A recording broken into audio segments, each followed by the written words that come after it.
Alright guys, we're back at the engine compartment and I just can't help myself. I have to keep adding some detail to this because as nice as it looks, and I'm really happy with the way it's coming out, just feel like there's going to be way too much negative space in there with just not much going on. So I want to try and fill it with something. So I've been looking at the pictures of the real engine and picking out details that I'm going to be squeezing into this engine compartment just to fill it up and make it look a little more realistic. Now the fuel filter runs from the throttle body assembly all the way down here and wraps around and goes to the gas tank. So this is what I came up with. As you can see, our fuel filter is attached to our fuel lines.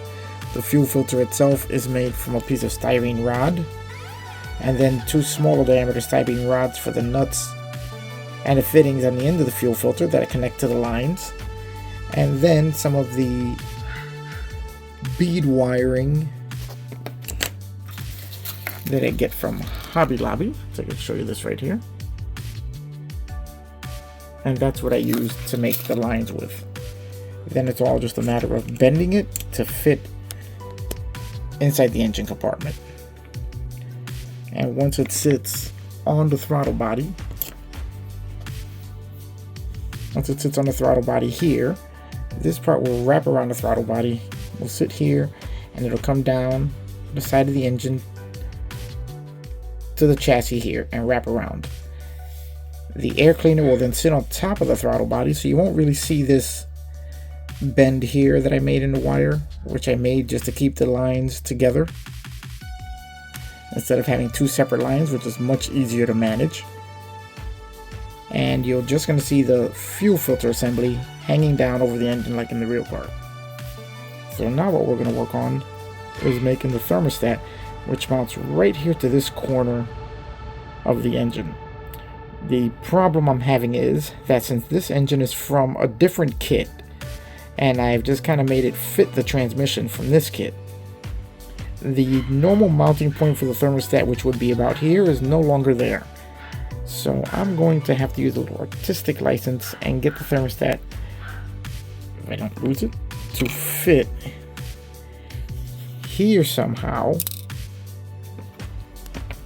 and hopefully be able to pull off a realistic looking mount for the thermostat. Not really sure how I'm going to do that yet. Still working that out. But if I can just get it to sit there with the interior and the engine and the body on, you're not really going to see too much of this here. So it might just be convincingly be able to pull off the look that I'm going for. And then I'm going to add the radiator hose to the thermostat, which is going to follow down this way to a coolant line that's right here. Now most of this you won't be able to see once the body's on the car, so whether it really attaches to that coolant line or not really won't matter, because you're not really going to see that. But the fact that it'll be coming this way and going that way is what really counts here. So I'm gonna have to try and work that out and see how I'm gonna make all of this fit.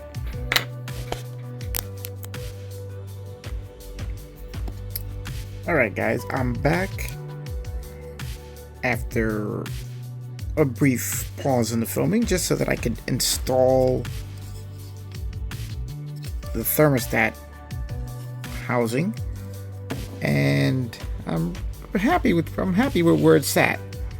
I was able to glue it into a small little notch that was in between the exhaust manifold and the transmission. It just kind of fell in there and just kind of fit. So I glued it right in there. So now we have our thermostat housing. Alright guys, there we go. We just filled in that little space between the edge of the air cleaner assembly and the block. That thermostat housing fits in there really nicely. Now I just have to figure out how I'm going to get the hose to attach to the thermostat housing and go around the intake tube.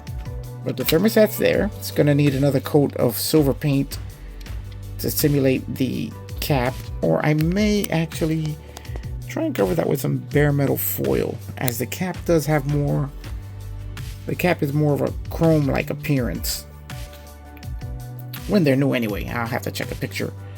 Matter of fact, I'm gonna check a picture. Let's take a look at it right here.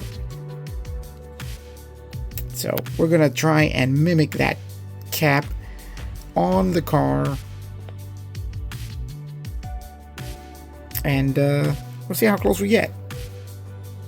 So there we go, guys. More detail going into the engine compartment of the Indy Fiero. I'm happy with the way it's coming out. I hope you guys are liking this, because I'm just getting a little carried away again. Alright guys, it took a little finagling, but I managed to get the hose to fit, the radiator hose to fit the thermostat housing, and then place the air cleaner on top with its air intake tube just passing over it. And that may not be 100% accurate, but you know what? It's working here.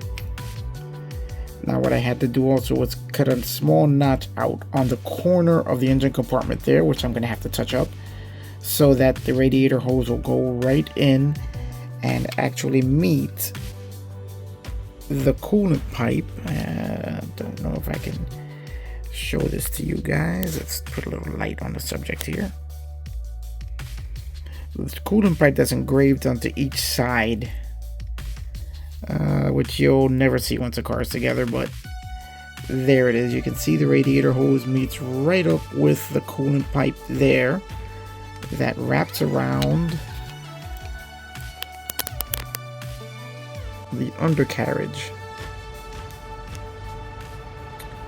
Okay guys, now before I start adding more parts to it, I thought I'd just give you a really good look at the radiator hose and thermostat assembly that we have finally fully installed in the car. And as you can see, I simulated a hose clamp using a little bit of bare metal foil on the hose itself. And that's our hose headed toward the coolant pipe. Did manage to reposition the hose. I like the way it looks better now. So I'm really happy with the way that turned out. And here we have a whole bunch of greebles in there now, just making it look more like a real engine compartment. This combined with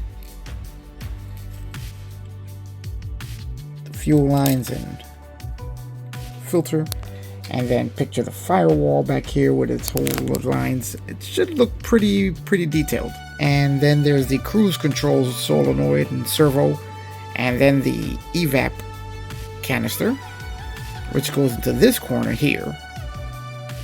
So we're still playing with quite a bit of stuff, but we're gonna take a break from this because we got a special little project to come up for the holidays, which may end up being a disaster, or it may end up working out pretty nicely. I don't know. This is gonna be my first time trying it. So we're gonna take a little break from this for a little bit, join in on that, and in the next video you'll see what I'm talking about. Alright guys, that's it for the next step in the engine detailing in this Fiero build, and I guess I will see you guys on the next one.